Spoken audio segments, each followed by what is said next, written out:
الذي أرسل رسوله بالهدى ودين الحق ليظهره على الدين كله ولو كره المشركون.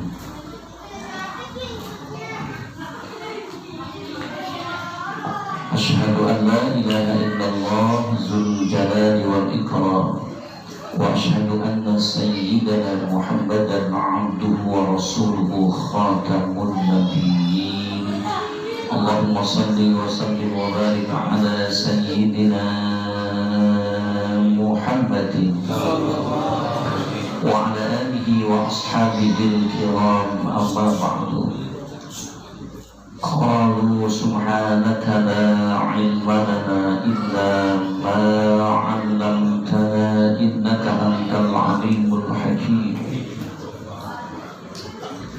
وقال الله أيضا في آياته الأخرى وجعلنا من بين أيديهم سدا ومن خلفهم سدا فأغشيناهم فهم لا يبصرون. وقال النبي صلى الله عليه وسلم من أحيا سنتي فقد أحبني ومن أحبني كان معي في الجنة. أو كما قال النبي صلى الله عليه وسلم من تعلم بابا من العلم يعمل أو لم يعمل به كان أفضل من أن يصلي 1000 ركعة تطوعا. أو كما قال النبي صلى الله عليه وسلم من خرج في طلب العلم فهو في سبيل الله حتى يرجع. صدق الله العظيم وصدق رسوله الحبيب الكريم ونحن على ذلك من الشاهدين والشاكرين والحمد لله رب العالمين. Hadratil mukarramin, para alim, para ulama, para kiai, bil khusus akhina fillah Al-Ustaz Jalaluddin yang telah memimpin istighosah. Mudah-mudahan beliau dipanjangkan umur oleh Allah Subhanahu wa ta'ala, dimurahkan rizkinya oleh Allah, tambah kemuliaannya oleh Allah Subhanahu wa ta'ala. Bil khusus santri saya akhina fillah Ustaz Panto yang alhamdulillah beliau sekalipun santri kalong. Tahu santri kalong? Ngaji pulang. Mudah-mudahan Allah berikan manfaat ilmunya, Allah angkat derajatnya, Allah panjangkan umurnya, Allah murahkan rizkinya. Khusus kepada ketua DKM Musalla Al-Barakah Bapak Wawan beserta keluarga, juga yang saya hormati Bapak-bapak haji, insyaallah calon-calon haji, amin. Ibu-ibu hajah, calon-calon hajah. Ibu lihat saya gak, Bu? Oh ya udah, aman. Kalau lihat saya takut tertarik, bukan apa-apa itu. Juga yang saya hormati para jamaah, baik dari majelis taklim masjid dan musala, yang jauh maupun yang dekat, yang sama insya Allah senantiasa dimuliakan oleh Allah Subhanahu wa ta'ala. Puji dan rasa syukur yang tak terhingga seksama kita panjatkan kehadirat Allah Subhanahu wa ta'ala yang telah senantiasa menganugerahkan taufik dan hidayahnya kepada kita, sekaligus mencurahkan nikmat-nikmatnya, tidak lain terutama nikmat iman, nikmat Islam, nikmat sehat walafiat. Alhamdulillah summa alhamdulillah, dengan nikmat-nikmat itulah kita mampu kiranya menyisihkan dan meluangkan waktu, melangkahkan kedua kaki, mengayunkan kedua tangan, duduk bersimpuh di mushola yang kita cintai dalam rangka istighosah berjamaah dan dilanjutkan dengan taklim atau tausiah. Oleh karena itu mudah-mudahan niat dan langkah kita yang mulia serta seluruh amal ibadah kita, baik itu yang wajib maupun ibadah yang sunnah, senantiasa dikabul dan diterima oleh Allah Subhanahu wa Ta'ala. Salawat ma'asalam semoga terlimpah curahkan keharibaan junjungan kita Nabi Muhammad serta keluarga, para sahabat dan pengikutnya hingga yaumil qiyamah. Ibu dan bapak yang sama berbahagia, alhamdulillah saya punya murid, punya santri Bapak Ustadz terus mantap sehingga saya bisa berjumpa dan bertatap wajah dengan para bapak dan para ibu yang ada di luar. Saya hamba yang dhaif dan al-fakir. Kalau dipanggil kiai saya masih takut-takut. Ya, memang saya berbarengan dengan para santri. Santri itu ada yang kalong, ada yang tetap, ada yang ngindek di kobong, ada yang pulang. Ya. Dan alhamdulillah beliau Ustaz Rusmanto pertama dari bujangan beliau taklim dengan saya, dan sudah mulai saya kirim untuk belajar mental, menyampaikan khutbah Jumat. Terus berkali-kali alhamdulillah ternyata para mustami senantiasa senang, berarti diterima ilmunya oleh para jamaah. Itu tandanya ilmu yang bermanfaat, insyaallah dunia dan akhirat. Mudah-mudahan doakan para santri saya supaya jadi ustadz semuanya, amin. Sehingga punya santri semuanya. Yang alhamdulillah yang jadi santri saya di Cikarang Bekasi 2, alhamdulillah sudah punya santri. Di Kampung Sawah 1, alhamdulillah sudah punya santri. Ya, alhamdulillah ada 5 santri-santri saya, alumni Majelis Taklim Nurul Hidayah sudah pada memiliki jamaah masing-masing. Doakan saya agar panjang umur, bisa melanjutkan dakwah li'ilahi kalimatillah, amin ya rabbal alamin. Karena tugas saya ini, maaf, bukan ingin kesalahan auzubillah. Setiap malam Ahad, karena di musola dekat rumah saya cancel. Alhamdulillah bisa bertatap wajah dengan para jamaah di sini. Bahkan alhamdulillah barangkali Bapak pernah ziarah ke luar Batang, Masjid Keramat luar Batang, Habib Hussein. Ya, pernah ziarah, pernah. Ada yang belum, ada yang pernah, banyak yang belum, ada yang pernah. Alhamdulillah dengan izin Allah, tentunya dengan izin Allah Subhanahu wa Ta'ala dan karomahnya Habib Hussein itu. Jangan pangkat saya Ustaz, pangkat Kiai Habib ingin ngajar di Masjid Agung itu. Kalau bukan izin Allah, susah untuk bisa taklim di Masjid Keramat luar Batang itu. Ibu dan bapak yang sama berbahagia, saya aslinya orang Jasinga. Jasinga itu kabupatennya Bogor, kesananya Rangkas Bitung, Gajruk, Rangkas Bitung alias Banten. Ya, makanya saya disangkanya orang Banten aja. Kenapa? Karena bisa menerjemahkan bahasa kitab dengan bahasa Jawa. Al-kalamu huwal lafdul murakabul mufidu bil wadni utawi kalam nahu iya kalam nahu iku lapan kang den susun-susun turkang maidahaken kalawan panejane wong Arab berjorak. Oh, penulis yang ngerti mengenai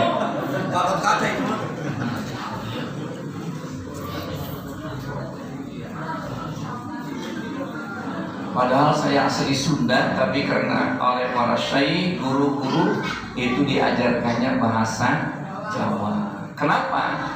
Karena kitab kuning itu lebih mudah dicoretnya dengan bahasa Jawa. Gitu. Lamun ku bahasa Sunda eta ambai-ambayan juga Sunda. Pada para lanjang hese. Gitu. Tahu hese? Ustaz tadi nyambung eta hese. Sulit, susah.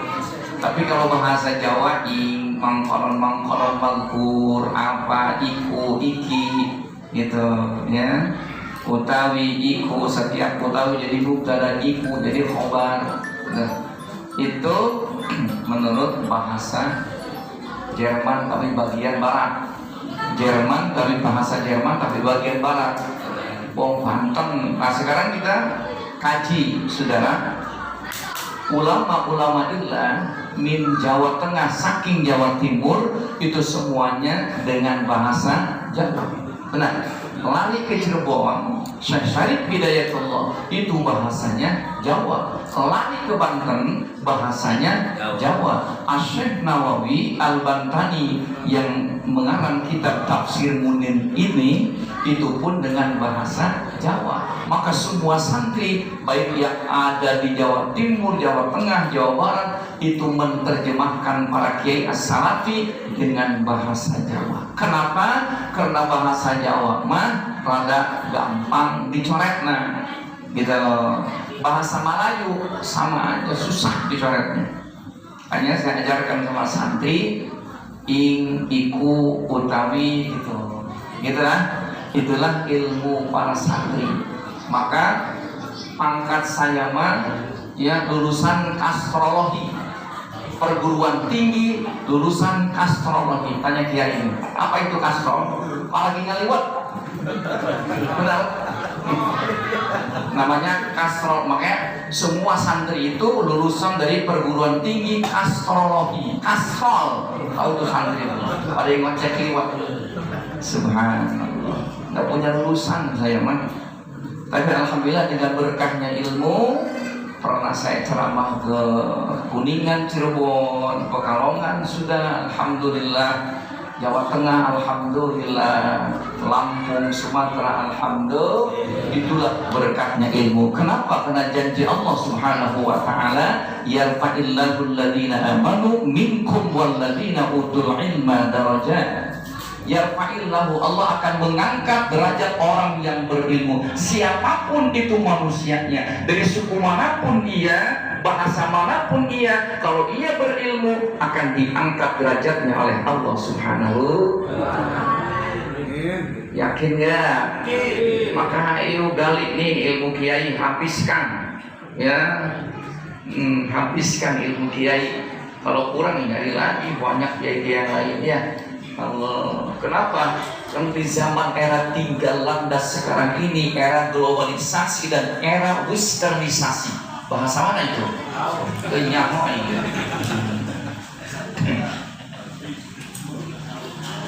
Coba semakin berpindah zaman ini, semakin berpindah tahun, bukan semakin ringan, gampang, mudah tantangan Islam, akan semakin berat tantangan, rintangan, godaan yang datang silih berganti. Dulu di zaman nenek kita, kakek kita 70-an, belum ada sinar lampu. Itu suasana agama hidup. Setiap depan rumah sholawatan, benar? Setiap depan rumah ngajarin tauhid, wujud dan baqa mukhalafatu lil hawadisi yamu bi nafsihi wa janiyatu rabbirana ilmu hayat sama nasakalam waliran muridan aliman hayat sami'an basiran mutakaliman. Wajib itu, wajib hafal, wajib dikaji satu persatu. Kenapa? Karena itu kalimat-kalimat tauhid yang insya Allah akan mendekatkan kita taqarrub ilallah dengan sifat 20 itu. Jangan dihilangkan. Kenapa? Karena di zaman sekarang ini anak-anak kita dulu pintar ngaji, benar? Dulu rajin sholawatan, sekarang rajinnya main setan gepeng. Apa itu setan gepeng? Itu yang dipegang tuh, benar? Allah. Jangan anak SMA, anak SD sudah pintar main HP. Kalau HP-nya belajar ngaji, alhamdulillah, bukan belajar ngaji, cemen mulu yang diputar. Benar gak? Inilah tantangan kita, inilah godaan kita, dan inilah ujian kita umat muslim. Kenapa? Walan tarda ankal yahudu walan nasara hatta tattabi'a millatahum. Mereka orang Yahudi, mereka orang Nasrani tidak ridho, tidak suka, tidak senang melihat perkembangbiakan umat Islam Indonesia. Bagaimana cara untuk menghancurkan umat muslim? Bagaimana cara untuk melumpuhkan iman umat muslim? Mereka cari jalan dengan selembut-lembutnya, sehingga bagaimana cara untuk mendangkalkan umat muslim dari sedini mungkin sampai kepada tingkat dewasa. Dengan apa? Tuh, dengan alat yang dipegang itu. Benar? Manusia dulu jalan ningali ke hareup. Ari nama jalan ningali karena HP. Nabrak yang disik tidak rasa. Kenapa? Gara-gara tampol HP. Aduh, Masya Allah. Ustaz punya HP? Punya. Ustaz gak punya HP, Ustaz kerek namanya. Ada yang punya HP? Allah, serba salah. Kita mau anti TV, Ustaz gak punya TV, cucunya nonton ke tetangga. Kenapa? Karena Ustaz mah gak punya TV, berarti Ustaz kerek itu namanya. Jadi serba salah hidup sekarang ini. Dulu saya nggak hobi, maaf, nggak senang sama Android, apa namanya, ya, punya HP jadul, diojok-ojokin mah jamaah, Ustaz ketinggalan tahu, beli dong yang begini nih. Akhirnya ikut-ikutan, subhanallah. Itulah tantangan kita, sadar ataupun tidak, kita dibuatnya lengah dengan adanya alat komunikasi itu. Memang manfaatnya banyak, kita bisa artinya mendengarkan suara dari Mekah, dari Kalimantan, dari Jawa Timur, Jawa Tengah, bisa berkomunikasi, alhamdulillah. Tapi madaratnya itu lebih banyak ketimbang manfaatnya. Makanya kita harus punya filter, punya saringan. Yang buruk kita buang, yang positif kita ambil, insya Allah. Ya, kalau sudah lihat HP anak-anak kecil SD kelas 6, ya, berumur ada 5 orang, ya, ayo mencet-mencet HP. Mending kalau pelajaran bukan pelajaran peperangan, subhanallah. Inilah tantangan kita, ya. Makanya kita harus punya artinya filter, ya, bagaimana cara untuk mencegah putra putri kita ataupun cucu-cucu kita, insya Allah. Hadirin yang sama berbahagia, kenapa Nabi pindah tempat dari kota Mekah ke Madinah? Kita bicara hijrah. Kenapa Nabi pindah tempat dari kota Mekah ke Madinah? Tentunya ada musababnya. Sebabnya tidak lain, saudara-saudara, Nabi menyampaikan misi dakwah Islam di kota Mekah banyak tantangan dan rintangan. Bahkan sahabat yang masuk Islam banyak terbunuh dan dibunuh oleh orang-orang kafir Mekah. Dan Abu Lahab, Abu Jahal, Abu Sufyan, abu-abu yang lain, itu semuanya tidak senang terhadap keponakannya Nabi kita Muhammad SAW. Membenci Nabi, bahkan diancam Nabi akan dibunuh oleh mereka. Itulah tantangan Islam, itulah perjuangan kita, perjuangan Islam. Allah. Zaman sekarang, benar? Bagaimana cara umat Yahudi mengkafirkan umat Muslim? Berapa ribu manusia Muslim yang tidak dipandikan, tidak disolatkan, dikuburkan seperti binatang. Benar? Coba lihat Allah. Ya. Dulu orang-orang kafir Mekah untuk membunuh nyawa Nabi kita Muhammad Sallallahu Alaihi Wasallam. Sampai mereka Abu Jahal, Abu Sufyan, Abu Lahab berkumpul di satu tempat yang bernama Darun Nadwah. Apa namanya?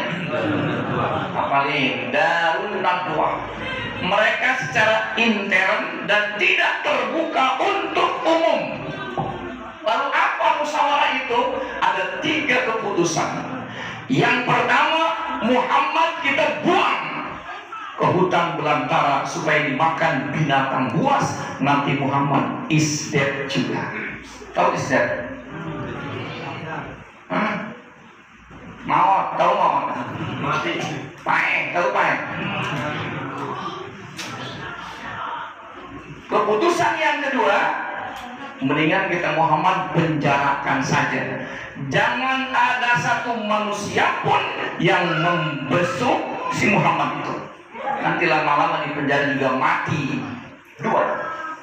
Yang ketiga, Muhammad harus dibunuh. Kalau kita ingin aman menyembah Lata, Uzza, Manat dan Hubal, itu nama Tuhan-Tuhan mereka. Jangan diapalin. Nanti apa diapalin? Ya. Itu Tuhan-Tuhan mereka yang mereka yakini bahwa Tuhan-Tuhan itu membawa manfaat dunia dan akhirat. Padahal no, tidak, saudara-saudara. Nah, ketika Nabi kita Muhammad Sallallahu Alaihi Wasallam, keputusan yang ketiga diambil oleh mereka, Muhammad harus dibunuh. Coba itu. Ya. Kalau yang pernah haji, yang pernah umrah, lihat Maulidun Nabi, gede apa kecil rumahnya. Yang pernah umrah, yang pernah haji, itu Maulid Nabi di kota Mekah, kira-kira gede apa kecil rumahnya? Kecil. Ya ukuran gedean pada gedean di Musa ini. Ya. Itu mereka menyewa pembunuh bayaran 100 orang. Bayangin. Untuk membunuh Nabi kita Muhammad Sallallahu Alaihi Wasallam. Nah sekarang strategi militer mana, tentara mana, 100 lawan 1, kalah yang 100, nggak mungkin. Benar? Pasti menang yang 100. Tetapi dengan sang superpower Allah Subhanahu wa Ta'ala, begitu dilingkung rumah Nabi, dikepung rumah Nabi, Nabi berdua dengan Sayyidina. Dengan siapa?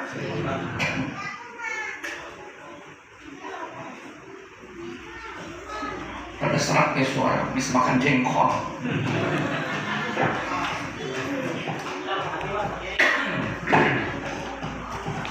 Hadirin, maka setelah terkurung rumah Nabi yang demikian kecil itu, dilingkung dengan siap persenjataan. Ada yang bawa golok, ada yang bawa celurit, orang nyawa dari Madura, ada yang bawa parang, ada yang bawa pedang, ada yang bawa palu, namanya membunuh. Benar? Subhanallah. Siapa yang akan dibunuh? Tidak lain Nabi kita Muhammad. Pada malam itu Nabi ditemani dengan sahabat yang termuda Sayyidina Ali karramallahu wajhah. Kata Nabi, Ali, kau gantikan tempat tidurku, aku akan hijrah. Sayyidina Ali menggantikan tempat tidur Nabi. Tidak lama kemudian Anzil Jibril, turunlah malaikat Jibril membawa ayat, wa ja'alna min baini aydihim saddan wa min khalfihim saddan fa'amshaynahum fahum la yubsirun.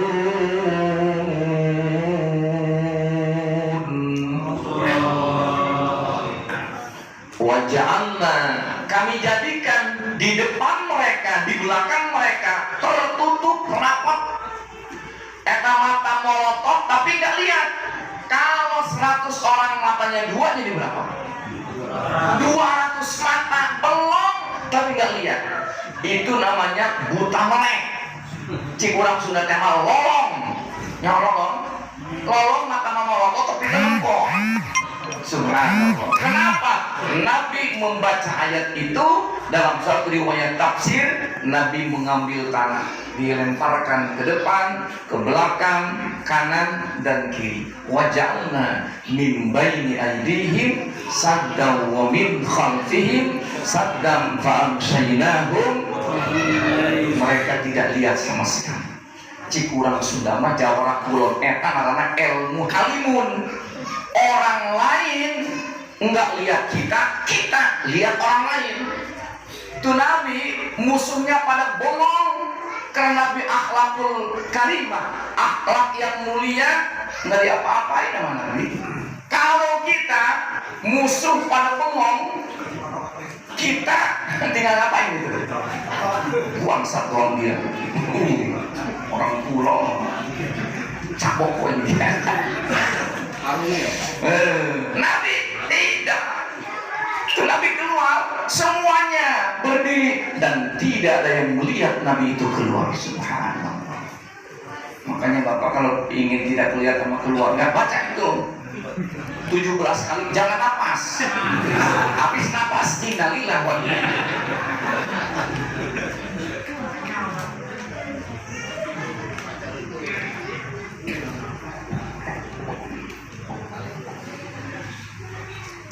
Hadirin yang sama berbahagia, Nabi keluar dengan selamat. Mereka bengong semuanya, ditidurkan oleh Allah Subhanahu wa ta'ala. Nabi begitu 7 langkah ke depan, kata Nabi Jibril, bangunnya deh, mereka kasihan pada bengong. Kata Jibril, jangan Muhammad, kalau mereka bangun, waduh, bahaya kita. Subhanallah, dengan akhlak Nabi, ya, mereka diam, mereka tidak melihat, suruh dibangunkan oleh Nabi kepada malaikat Jibril alaihi salam. Nabi keluar menuju rumahnya Sayyidina Abi Bakrin Siddiq. Setelah dari rumah Sayyidina Abi Bakrin Siddiq, mereka disadarkan oleh Allah masuk ke dalam rumah Nabi. Begitu dibuka selimut Nabi, ternyata bukan Nabi Muhammad, tapi Sayyidina Ali. Dibunuhkah? Tidak.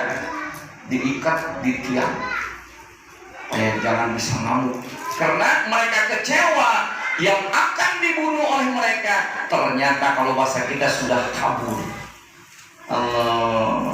Itulah janji Allah, ya ayyuhalladzina amanu in tansurullah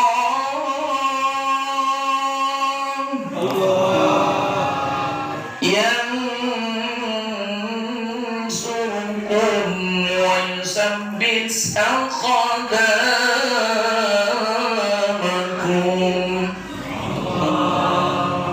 Ya ayyuhalladzina amanu, eling-eling wong kang padha iman, intan surallah, lamun nulung sira kabeh ing agama Allah, yang surukum yakti nulung ya Allah ing sira kabeh. Ngerti ora?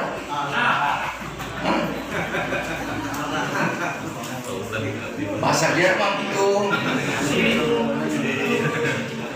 Kata Allah, wahai orang-orang yang beriman, jika kalian menolong agama Allah, li'i'la'i kalimatillah, mensiarkan agama Allah, yakin dan optimisme, ditolong oleh Allah, dibela oleh Allah, dipelihara oleh Allah.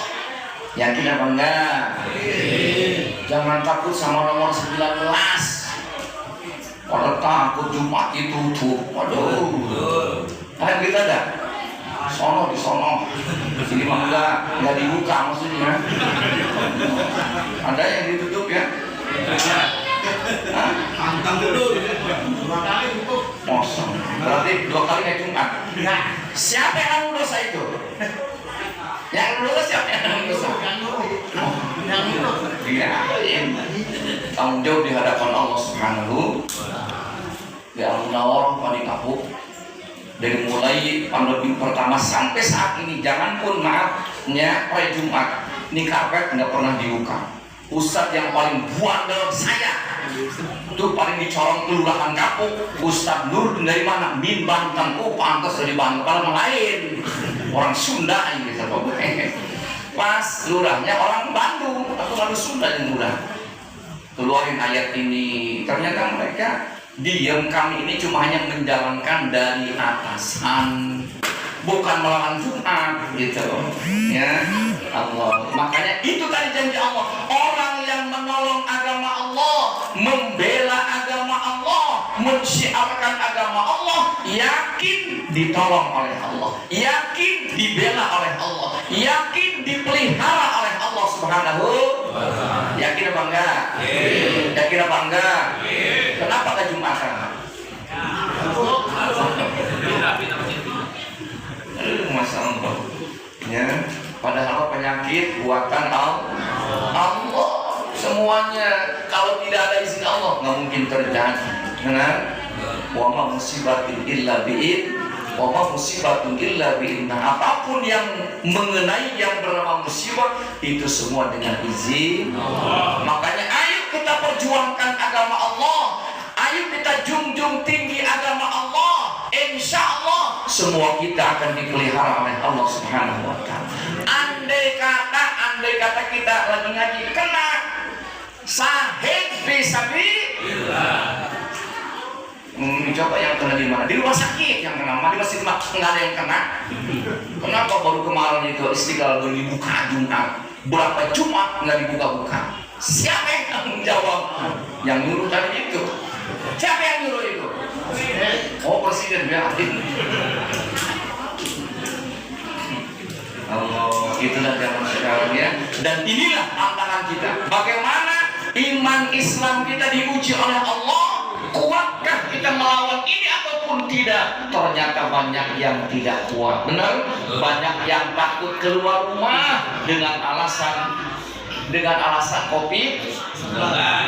Lihat-lihat di kuburan itu, tukang gali kubur itu COVID dia kuburin, yang non COVID dia kuburin. Telanjang dipakai, cuma pakai kaos doang, pakai celana buntung. Kalau itu penyakit nepa, mestinya ke dia dulu, benar?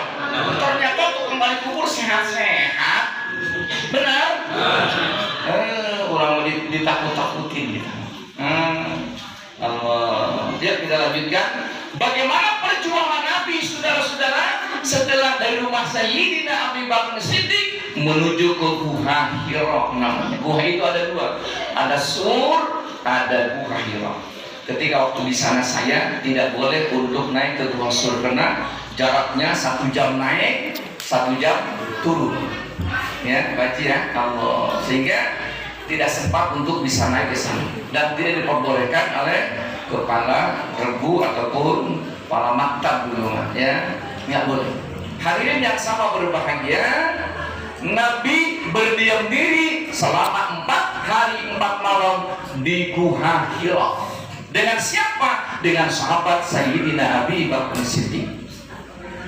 Datanglah selentingan berita kepada Abu Lahab, Abu Sufyan dan Abu Gosok yang lainnya bahwa Muhammad sudah berada di dalam gua. Saudara lihat, logika menyatakan kalau kita nginjek pasir yang kering, kira-kira kedua telapak kaki kita ada bekasnya nggak? Nabi pun sama dengan Sayyidina Abi Bakar Siddiq, berarti 4 kedua telapak kaki. Lalu bagaimana cara Allah menghapusnya? Setiap pagi digiringlah kambing-kambing Sayyidina Abi Bakar Siddiq oleh pengangonnya. Sehingga kalau 40 kambing kali 4 kakinya jadi berapa? Habis gitu. Dari mulai ujung sampai ke pintu bibir gua, habislah dihapus dengan kaki-kaki kambing itu. Mulai mereka jalan, nggak ada tapak Muhammad di sini, nggak ada. Sampai di bibir gua ternyata penuh sarang laba-laba. Di bawah sarang laba-laba ada burung yang sedang bertelur. Hebat itu. Mereka madep, kata mereka, kalau si Muhammad ada di dalam, ini sarang laba-laba pasti hancur.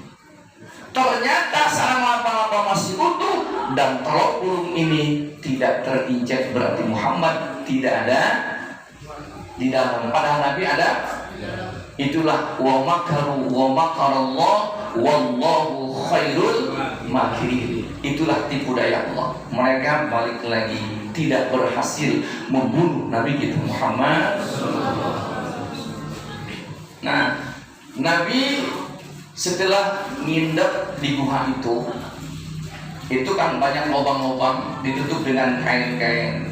Sayyidina Abi Bakar Siddiq ternyata ada salah satu lubang yang tidak kebagian kainnya, habis untuk nutup lubang-lubang itu. Ternyata ada satu lubang yang tidak tertutup dengan kain Sayyidina Abi Bakar Siddiq, maka ditutup dengan jempol kakinya. Satu riwayat itu kala jengking dikontak oleh Allah, nanti akan ada kekasihku ngindep di tempat ini. Nah, si kala jengking ini ingin melihat wajah Nabi. Subhanallah. Si kala jengking ini ingin melihat wajah Nabi, bagaimana sinarnya wajah Nabi kita Muhammad. Ditutup dengan kaki Sayyidina Abi Bakar Siddiq. Jengkel kalau bahasa kita mah, gondok. Gua pengen lihat wajah Muhammad itu untuk gua gigit loh kalau bahasa kita.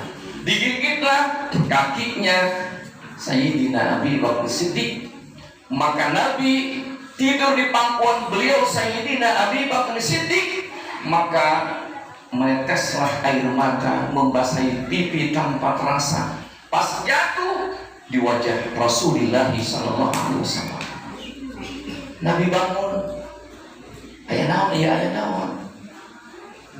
Ngerti? Ayah naon, iya ayah naon. Kunaon anjeun ceuri kunaon. Kunaon anjeun ceuri kunaon, iya ayah naon ieu. Cik kurang gitu. Ya Rasulullah, saya digigit karena jengking ya Rasul, sehingga saya mengalami kesakitan sampai tidak tertahan air mata saya netes. Nabi mengeluarkan ludahnya, saudara-saudara. Ludahnya itu diusapkan ke yang digigit kala jengking itu. Spontanitas, tidak ada rasa sakit. Kenapa? Ludah Nabi. Sekarang ayo ludah kita. Kalau kaki kita bengkak karena asam urat, ludahin sama kita. Kira-kira banyak kan itu? Ditanus lainnya. Kenapa? Ludahnya makan jengkol, makan keleng. Ya Allah. Ludah Nabi dengan obat seluruh dunia, dokter manapun nggak ada yang mempan. Kenapa? Ludah Nabi, lisan Nabi Al-Quranul Karim.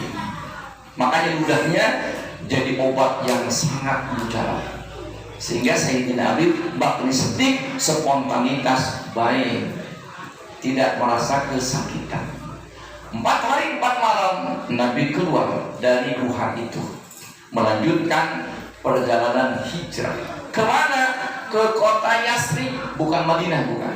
Namanya kota Yasrib. Belum ada kata Madinatul Munawwarah belum. Nah saudara, setelah Nabi naik onta berapa hari? 14 hari, 14 malam perjalanan jalan kaki dari kota Mekah ke kota Madinah, dari sini ke Surabaya. Kenapa? Itulah Nabi memperjuangkan agama Allah. Li'ikla'i kalimatillah. Nabi ridho, Nabi ikhlas. Kenapa? Karena ingin mendapat ridha Allah dunia dan kita juga sama. Kalau ngaji, ayo insya guru kita jawab di Jawa Timur jalan kaki lagi, bengkak kaki, dan ngaji nggak kasih duit lagi. Ngambek kalau kayak itu mah. Ilmu itu mahal, tahu? Kalau ilmu asmau munal zahab, ilmu itu lebih mahal daripada emasnya. Makanya kalau ada ustadz lewat kasih. Oh ini kasih. Namanya jalan dulu apa? Usah lewat kasih. Kasih lewat maksudnya. Usah lewat dikasih kepolan nih berantem. Kalau ternyata setelah di tengah perjalanan ada lagi selentingan berita terhadap Abu Jahal, Abu Lahab dan Abu Sufyan. Kata mereka, siapa wahai kaulah muda, remaja yang berani membengal, memotong kepala Muhammad, bawa ke hadapan kami akan berikan hadiah 100 onta. Berapa? Kalau satu onta 20 juta kali 100, oh lumayan.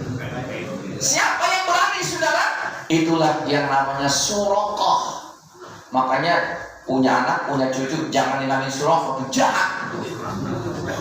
Jadi yang berani ingin memenggal kepala Nabi Muhammad itulah Suraqah. Berangkatlah Suraqah dengan kuda perangnya. Nah sekarang kita bayangkan onta dengan kuda itu larinya cepat mana? Jauh waktu udah bisa perang, onta mah oyon pangnya lagi. Kurang sudah oyon gitu, nggak bisa lari onta. Makanya begitu dikejar oleh Suraqah, ada di belakang onta Nabi. Dicabutlah perang pedang oleh Suraqah itu. Maksudnya mau memenggal para Rasulullah. Namun apa yang terjadi saudara? Itu pada kudanya Suraqah terpental ke belakang. Suraqahnya ngadapang. Yang ngadapang. Ya, Suraqahnya pingsan, pedangnya pun kemana? Tidak berhasil memenggal para Rasul. Karena masih menggebu nafsunya ingin mendapatkan hadiah 100 onta, saudara-saudara. Itu Suraqah naik lagi. Cabut lagi pedang, tendang lagi kudanya dari depan ke belakang. Suraqahnya pingsan, pedangnya kemana tahu. Ketiga kalinya Suraqah tidak bisa bangun. Udah 3 kali ngejungkok, kudanya pingsan. Nabi dengan akhlakul karimah, akhlak yang mulia, Nabi turun dari tunggangan onta beliau dan membangunkan Suraqah yang sedang tertidur pingsan itu. Diambilnya pedangnya, diberikan kepada Suraqah. Hadza sayyid ya Suraqah, ini pedang udah pulang, jangan diulangi lagi niat jahat seperti ini. Kalau kita saudara-saudara, musuh kita sudah ngegoler, ditugorok, dipegang sama kita, kira-kira yang pantas diapain? Bangsa lagi. Buang satu orang dia, paehan buang.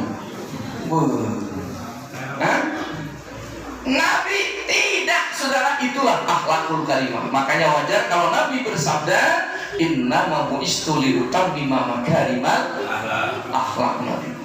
Sampai dipuji oleh Allah Subhanahu wa taala. Wa innaka la'ala khuluqin 'azim.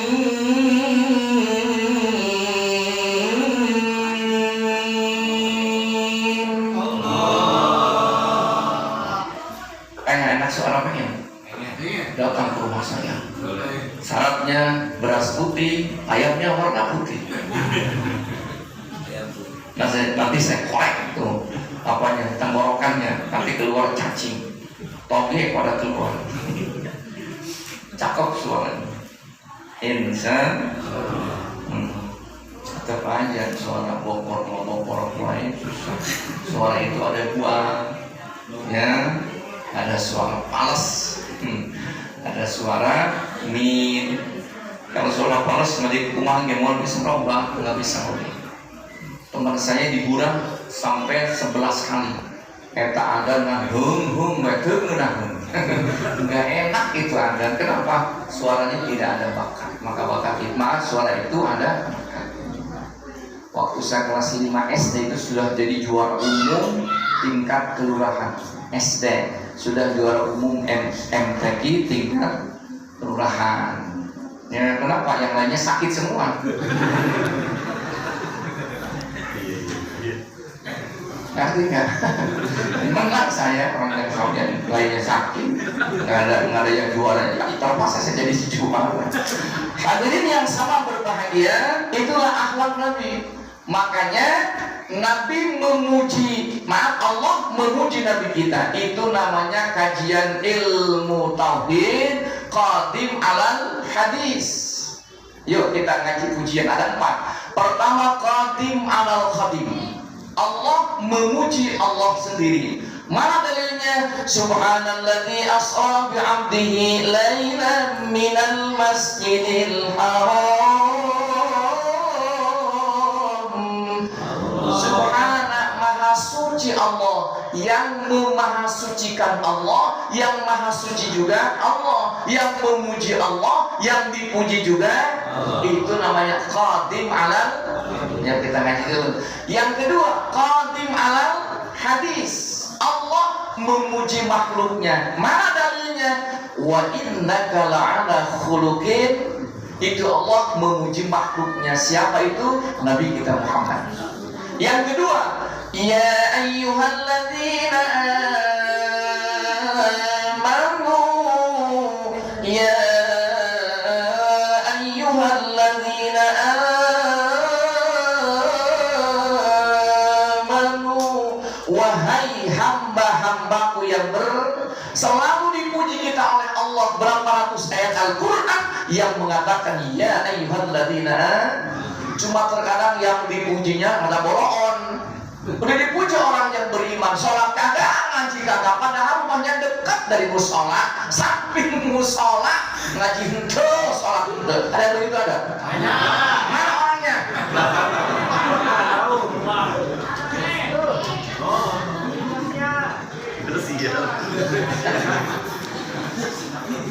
Misalnya di kampung sini, insya Allah nggak beda ya. Ya, itulah ibadah sulit, susah. Ya, sholat itu berapa enteng? Berapa enteng sholat? Kira berapa kilo emang sholat? Tapi kata Allah berat. Wasta'inu bis-sabri was-salah wa innaha lakabiratun illa 'alal khashi'in. Kata Allah, berlindunglah kalian dengan sabar dan sholat. Sholat itu amat sangat berat. Siapa yang bicara? Allah. Berarti sholat itu berapa kilo? Lebih bisa itu. Allah, berat sholat itu. Kecuali sholat yang ringan itu sholat yang sudah khusyuk. Kira-kira Bapak tadi bisa itu khusyuk apa enggak? Alhamdulillah, saya yakin ada yang khusyuk. Dari rakaat pertama sampai terakhir ada aja itu arti nyimpang kemana. Saya untuk rokok sampai saya di itu dan di atas kayaknya belum dimatiin lagi. Ingat itu bahwa kita lagi sholat. Allah, ya, itulah kita alladzi yuwaswisu fi sudur. Kita mah sholat kita mah lain di bibir lain di hati, benar?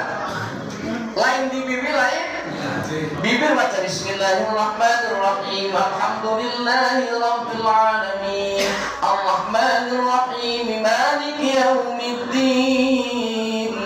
Ini hutang saya di warung berapa lagi? Ingat hutang sekarang. Ibu-ibu lagi tanggung ngegoreng ikan bandeng lagi sholat, kemana tuh hatinya?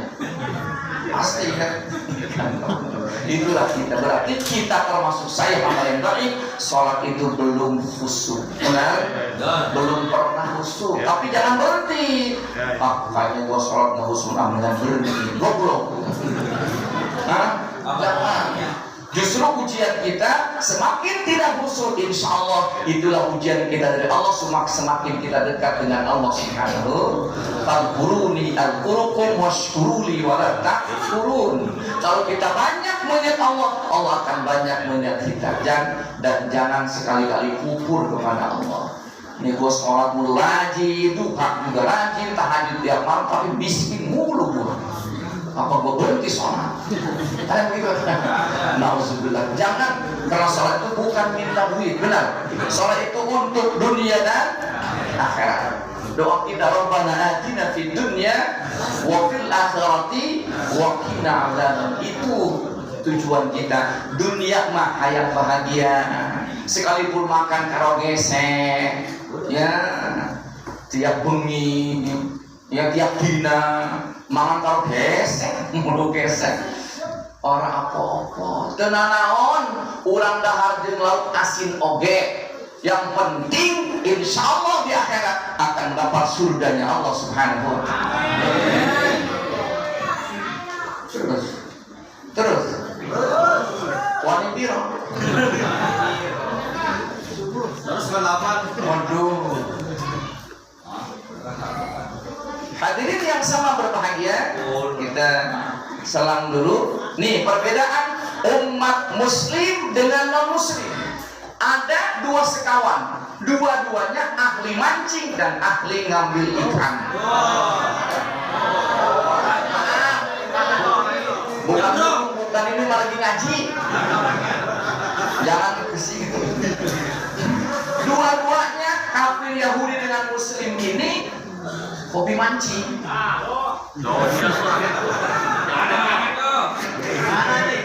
Orang muslim sholat dulu mau berangkat mancing duha.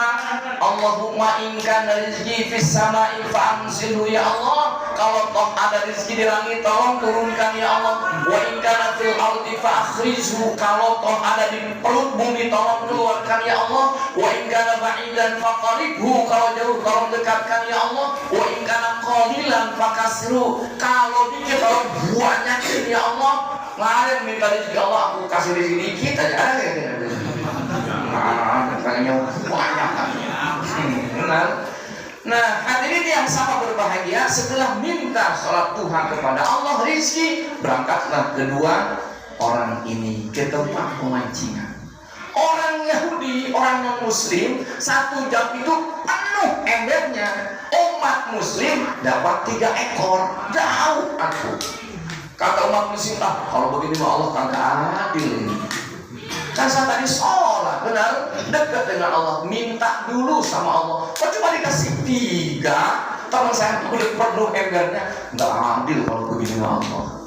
Maka Allah ngontek Jibril, turun, tuh ke tempat pemancingan 2 orang itu. Nanti kalau setelah sampai di umat Muslim, beberkan sayapmu yang sebelah kanan. Itu, maka turunlah malaikat Jibril ke tempat lokasi orang Muslim. Dibeberkan sayap sebelah kanan Jibril, terlihat tempat abadinya tidak lain dan tidak bukan surganya Allah Subhanahu wa ta'ala. Lalu apa reaksi umat Muslim? Ya Allah, jangan pun dapat 3, tidak dapat 1 ekor pun saya ridho. Yang penting nanti masuk surga. Kan tadi mama duma tadi. Kadang ada yang begitu tuh. Sholat marajin, gue miskin mulu. Karena gue kata sholat kaya, gue berhenti dah. Gue belum. Jangan sudah. Ya, begitu dibedakan saat malaikat Jibril, sujudlah orang Muslim gitu. Ya Allah, tadi saya ngedumel, kenapa dapat 3?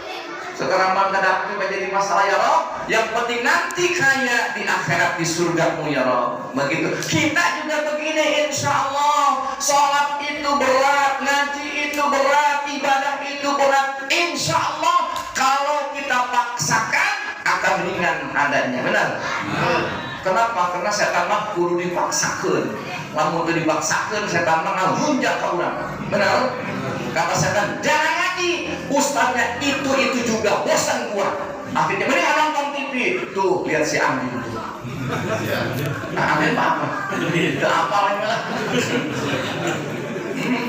Nonton TV, ngopi, mendok, ada kuenya. Kata setan, begini baru bagus nih. Ngaji mau ustaznya itu juga yang dibahas itu juga. Mendingan ngopi, nonton TV. Menang setan, benar? Oh, lagi mau mendingan nonton TV daripada ngaji. Tak kira.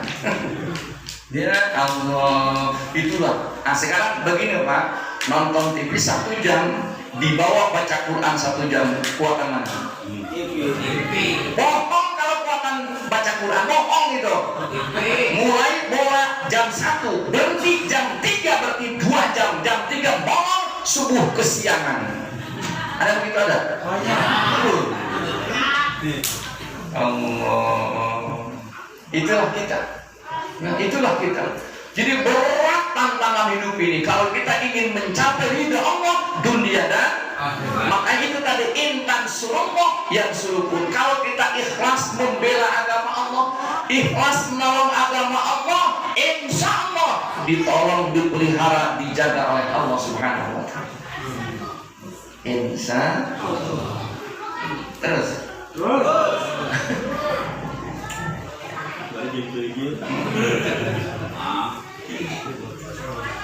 Mereka maaf orang non muslim kaya kan, benar? Yang punya pabrik di Balaraja mereka, bahkan yang mulu laut tuh hampir sampai ke Sepatan itu mereka juga. Allah. Perumahannya 1 M, ulama seember, mereka mas 1 ya 1 miliar ulama seember. Nah, dibeli oleh mereka, bahkan diuruk gitu laut. Subhanallah. Kata Allah, kalau umpamanya Allah itu murka, air laut naik, jangan tinggi-tinggi 5 meter aja, habiskan dari Jakarta sampai Tangerang. Apa yang terjadi? Kerendam kita, benar? Allah, khawatir. Saya pernah diundang ke sana, Pak, di tengah-tengah laut, di tengah doa. Masya Allah. Tadi ini udah tengah-tengah laut kita. Masya Allah, tuh pinggir laut itu yang kita sudah setengah jam ke sini, ini sudah pertengah laut. Allah, saya ngeri nggak doa, takut ada air ngambek gitu. Air kan makhluk Allah, benar. Manusia makhluk Allah. Kalau murka kepada manusia, jangan jauh-jauh kata Allah, laut, main ke Kapuk, main ke Cengkareng, main ke Tangerang. Jangan tinggi-tinggi 5 meter aja, habis kita, benar. Masya Allah, khawatir seperti itu. Allah, na'udzubillah min. Biarkan mereka kaya, ya, mereka punya ini, punya itu di dunia, tapi nanti di akhirat nyungsem masuk mereka. Itu 1 kali ngambil begini malaikat tuh, beko malaikat itu 200.000. Besok malaikat, tangan malaikat sekali ngerauk begini, itu 200.000 orang-orang kafir dilemparkan semuanya ke neraka. Di tengah-tengahnya ada umat Islam, orang Tangerang, nyelipit di tangan malaikat. Siapa orangnya? Kurang tahu yang mana itu. Itu mau sholat itu ngaji kagak, sholat kagak, digencat tuh tangan malaikat. Ikut ke lempar, kata dia, aku mah Islam. Kata malaikat Islam juga kagak sholat tuh, benar. Udah, tindakan dulu. Insyaallah kita ahli ibadah, amin. Ahli sholat, ahli sujud. Sampai mana tadi kami? Lupa lagi aja. Jadi nggak caprak kemana-mana ini. Insyaallah maknanya ngaji, amin. Hadirin, setelah Suraqah itu jatuh pulang ke pangkuan Abu Lahab, Abu Jahal, Abu Sufyan, ternyata dia gagal total, tidak bisa memenggal kepala Nabi kita Muhammad Sallallahu Alaihi Wasallam. Nabi terus berjalan dengan ontaknya selama, dalam suatu riwayat, 13 hari 13 malam, 14 hari 14 malam ke kota Yasrib. Itu orang-orang Yasrib, sahabat yang ada di Yasrib itu, karena akan kedatangan kehadiran Rasulullah Muhammad SAW, mereka megang rebana, tapi tidak ada kecreknya, ya, karena pada sekarang tidak ada kecreknya, ada organnya, terus pantat digoyangin, maksiat gitu, ya. Sahabatnya rebana tapi nggak ada kecreknya, dipukul oleh mereka, disambut kehadiran Nabi. Tala'al badru alaina min saniyatil wada wajaba syuru alaina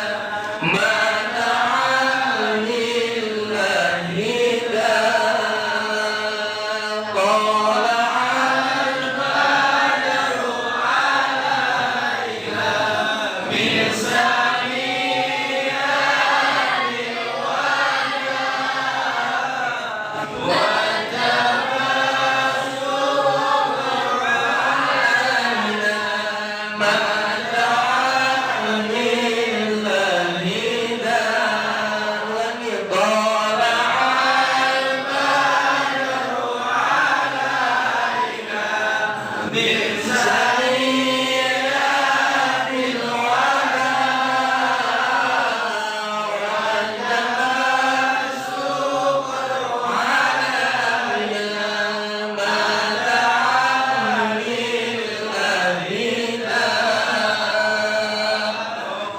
berdiri semua menyambut kehadiran Rasul. Makanya marhaba itu sunnah Kenapa? Karena dunia itu adanya di pusar Nabi. Jadi kalau para nabi itu ukuran dunia dari Masyriq ila Maghrib itu min surah Nabi, di pusar ada Allah. Makanya kalau kita marhaba seakan-akan kita dihadiri oleh Rasulullah Muhammad SAW. Kalau dunia bagi para wali itu satu langkah, wali kemanapun satu langkah. Kenapa? Kakek saya tuh namanya Mbah Bimbang. Bimbang itu membingungkan masyarakat. Jadi kalau hari Jumat, tahu ngawaluku? Ngawaluku tahu? Ngegaru tahu? Pakai apa? Kebo. Ya. Nah, keboknya ada setengah 12, mbahnya udah nggak ada. Setengah 1 udah di rumah. Bawa jubah, bawa korma, subhanallah. Ditanya, ayo mbah Jumatan di mana? Di itu di mana? Di itu. Berarti di Mekah. Allah. Bayangin, jam 11 berangkat ke Mekah, setengah 1 sudah ada di Jasinga lagi. Pakai apa kira-kira? Pakai apa? Abu. Ya, pakai ilmu halimun. Baca itu ilmu halimun. Allah, itulah wali. Jadi satu langkah ukuran wali lebarnya dunia. Ukuran kita ke Mekah 15 tahun belum berangkat. Benar? Ongkos kau udah, tahun ini kagak jadi, mundur lagi kagak jadi, mundur lagi kagak jadi. Hah? Wali mah ngicet, bentak, ngestai di Mekah. Allah. Makanya yang pernah jalan ke Tasikmalaya, ke Guha Pamijahan pernah? Yang masuk ke Guha itu ada 9 lubang. Itu kalau mereka musyawarah wali songo itu timbulnya dari lubang masing-masing. Kayak semut keluar Sunan ya, Kudus keluar, Sunan Ampel keluar, Sunan Kalijogo. Ada lubang yang enggak besar, itulah tempat mereka berangkat dari lubang itu menuju Mekah dan Madinah. Subhanallah. Ada manusia biasa yang ingin meniru para wali songo, masuk ke lubang besar, 3 hari baru bangke. Modal di dalam. Kenapa? Makomnya beda wali dengan kita mah. Kenapa? Pangkat aulia Allah, ala aulia Allah la khaufun alaihim wa lahum yahzanun. Mereka dalam keadaan ketakutan mereka. Ayo kurang makan sil. Ya, takut lapar, takut nggak makan, takut apa lagi? Nggak punya duit. Benar? Wali itu tidak. Itulah pangkat wali dengan kita beda. Ya Allah, Nabi itu dunia yang sedemikian lebarnya adanya di pusat Rasul. Makanya sunnah kalau kita marhaba seakan-akan kita menjemput kehadiran Rasulullah Muhammad Sallallahu Alaihi. Hadirin yang sama berbahagia, inilah yang dapat hamba dhaif sampaikan. Apabila banyak khilafan dan kekurangan, saya mohon kiranya dibukakan pintu maaf yang seluas-luasnya. Pada jamaah saya nitip murid saya, jangan diapa-apain. Kalau nggak kasih beras, kalau nggak punya beras kasih, kalau kantongnya kempes. Ya, mudah-mudahan ilmu beliau juga guru-guru kita, kiai-kiai kita bermanfaat. Manfaat oleh Allah, diberikan manfaat oleh Allah Subhanahu wa taala dunia dan al-Fatihah.